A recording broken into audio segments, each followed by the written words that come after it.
Trump deploys 800 armed National Guard troops to Washington, D.C.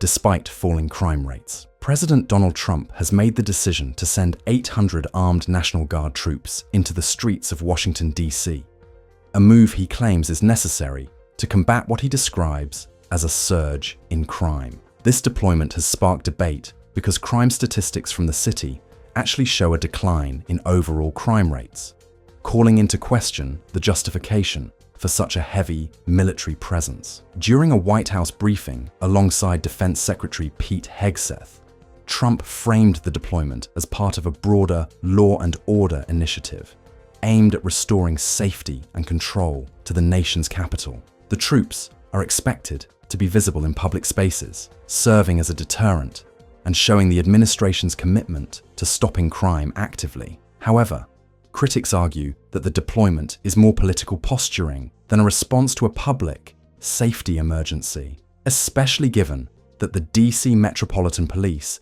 and local government have not called for this military involvement.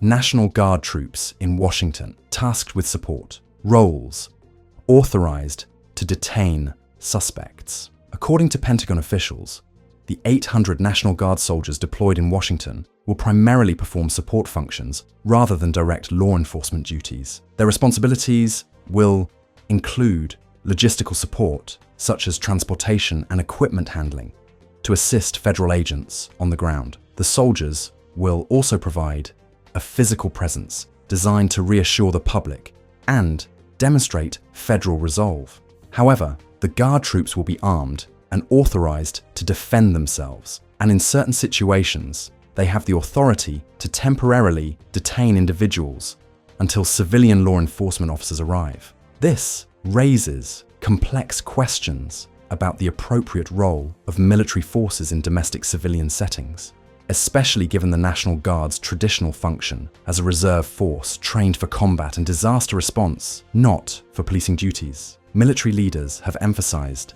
that the rules of engagement will be tightly controlled to prevent escalation, but the presence of armed soldiers in civilian neighborhoods remains a contentious and unprecedented element of this deployment. Trump expands domestic military use with recent deployments to border Los Angeles and now Washington. The Washington deployment follows a clear pattern of President Trump increasingly using military and National Guard forces to address domestic issues. Earlier this year, Trump sent approximately 10,000 active duty troops to the US-Mexico border in an attempt to curb immigration and other things. This operation was part of a larger effort to militarize the border and reinforce Trump's hardline immigration stance. Additionally, during immigration raids in Los Angeles, nearly 4,700 National Guard troops and Marines were deployed to protect federal agents and manage public unrest following protests. While most of those forces have been withdrawn, these deployments mark a significant shift in how military assets are used within US borders. The current move to station National Guard troops in Washington, D.C. for crime control further underscores the administration's reliance on the military as a tool to advance its domestic political agenda, blurring the traditional boundaries between military defense and civilian law enforcement. Federal control over DC National Guard allows Trump to deploy troops without local approval. A key factor enabling this rapid military deployment is the unique status of the District of Columbia, which lacks the same state-level control over its National Guard forces that other states possess. Unlike state governors, the mayor of Washington, D.C. cannot authorize or halt National Guard deployments. Instead, the chain of command runs through the D.C. Guard's commanding general, the Secretary of the Army, Defense Secretary Pete Hegseth, and ultimately, the President himself. This federal control grants the President broad authority to order National Guard troops into the Capitol without needing approval from local government officials. Historically, this power has been used sparingly and cautiously, but under the Trump administration, it has been exercised more to project military strength domestically. This centralization of authority raises concerns about federal overreach and the balance of power between local and national governance, especially in a city with a high-profile political status. Trump and Putin to hold high-stakes Alaska summit aimed at ending Ukraine incident. The United States and Russia have confirmed that Presidents Donald Trump and Vladimir Putin will meet on Friday, August 15, 2025, in Anchorage, Alaska, to discuss ways to end the ongoing incident in Ukraine. The meeting will take place just 1 week after Trump's self-imposed deadline for Russia to agree to a ceasefire or face tougher US sanctions, a deadline that passed without an agreement. The two leaders have already been involved in 3 rounds of indirect talks between Russia and Ukraine this summer, all initiated at Trump's urging. But these negotiations have failed to deliver meaningful progress. The choice of Alaska for the summit carries historical significance. The US purchased the territory from Russia in 1867, and the two nations remain geographical neighbors, separated only by the Bering Strait. This setting adds symbolic weight to a meeting that could shape the course of the incident and redefine US-Russia relations. Anchorage military base, chosen for security and strategic significance. The White House has confirmed that the summit will take place at Joint Base Elmendorf-Richardson in Anchorage, the largest military installation in Alaska and a critical hub for Arctic military readiness. Spanning 64,000 acres, the base provides both the security and the infrastructure necessary for hosting a high-profile international meeting. Trump described the location as a very popular one for a number of reasons, though he initially withheld its exact name.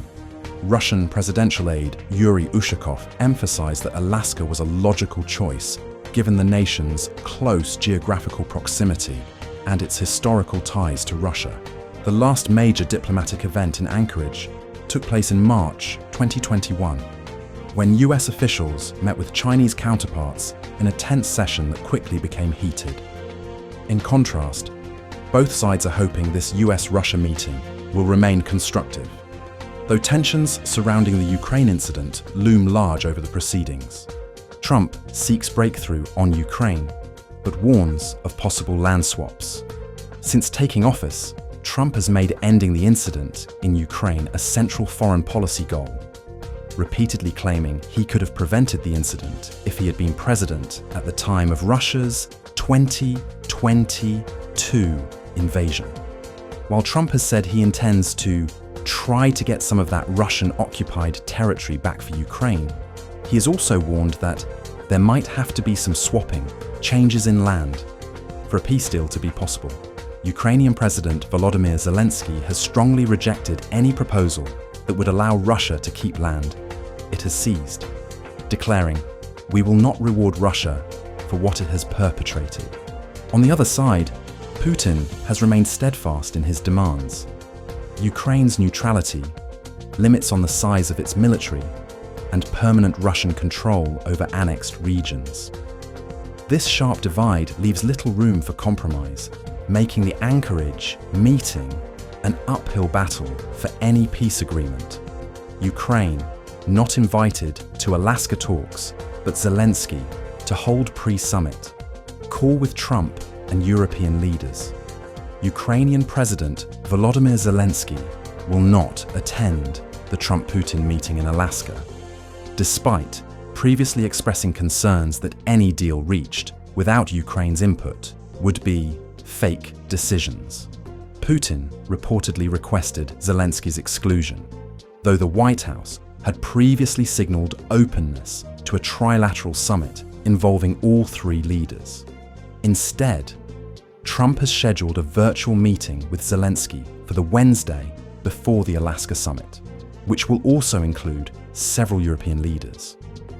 Trump has promised that Zelensky will be the first person he calls after the Putin talks conclude, framing the Alaska meeting as a feel-out session rather than a venue for final agreements. However, the absence of Ukraine at the negotiation table raises questions about whether any commitments made in Anchorage could be implemented without Kyiv's consent. Leaked details suggest US exploring deal that would allow Russia to keep Crimea and Donbass.